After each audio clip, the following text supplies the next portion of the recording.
હવે સમાચારોમાં તરફ આપણે આગળ વાત કરીએ સાબરકાંઠાની તો સાબરકાંઠા જિલ્લાના પ્રાંતિજ તાલુકાના સાદોલિયા ગામમાં સંબંધોને શરમાવે તેવી એક ચકચારી ઘટના અને ચકચારી હત્યા સામે આવી છે।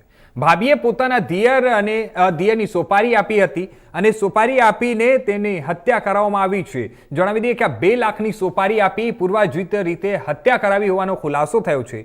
લગ્ન માટે છોકરી બતાવવાના બહાને દિયરને ઇકો કારમાં લઈ જઈ ગળે ટૂંકો આપી હત્યા કરવામાં આવી હતી। આપણે વાત કરીએ તો પ્રાંતિજ પોલીસે આ મહિલા સહિત 4 આરોપીઓને ઝડપી લઈ અને આગળની સમગ્ર કાર્યવાહી હાથ ધરી છે।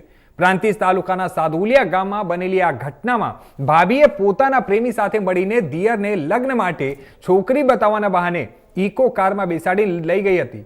રસ્તામાં ગળે ટૂંકો આપી અને તેની નિર્મમ હત્યા કરવામાં આવી હતી। હત્યા બાદ મૃતદેહને પ્રાંતિજના કાલીપુરાથી લવારી જવાના માર્ગ ઉપર જેટકો વીજ કંપનીના દિવાલ પાસે કચરાના ઢગલામાં ફેંકી દેવામાં આવ્યો હતો। પ્રાંતિજ પોલીસને આનો શો મળતા સમગ્ર હત્યાકાંડનો ભેદ ઉકેલાયો।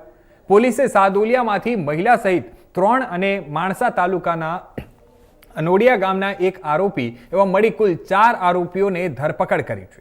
મૃતક વિષ્ણુસિંહ મકવાણાને પોતાની ભાભી કોકિલાબેન મકવાણા અને ગામના દોલતસિંહ મકવાણા વચ્ચે પ્રેમ સંબંધ હોવાની શંકા હતી અને આ બાબતે અવારનવાર ઝઘડાઓ થતા હતા। આ કારણસર ભાભી કોકિલાબેને દિયરને રસ્તામાંથી દૂર કરવા માટે પૂર્વાયોજિત એક કાવતરું રચ્યું। કોકિલાબેને દોલતસિંહને રૂપિયા 2 લાખ આપી અને હત્યાની સોપારી આપી હતી। એની તપાસ કરતા ખબર પડેલી કે એમના જે ભાભી છે અને અન્ય એક વ્યક્તિ છે દોલતસિંહ, જેમનો પ્રેમ સંબંધ હતો।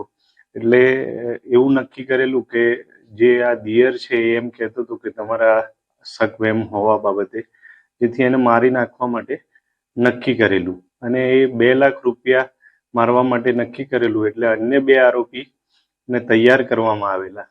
એ લોકોએ આ જે મરણ જનાર છે ના લગ્ન નતા થયેલા, એને છોકરી બતાવવાનું બહાનું કાઢીને એને લઈ ગયેલા અને કાલીપુરાથી લવારીની વચ્ચે એને ગળે ટૂંપો આપીને મારી નાખવામાં આવેલો।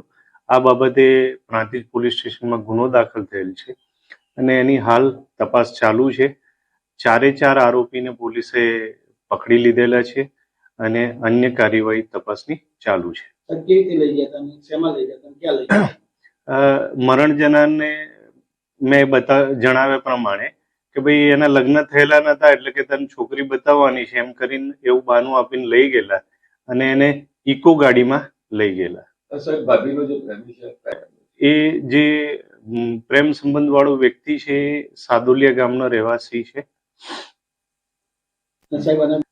ભાભી દિયરનો સંબંધ છે આ બંને વચ્ચે।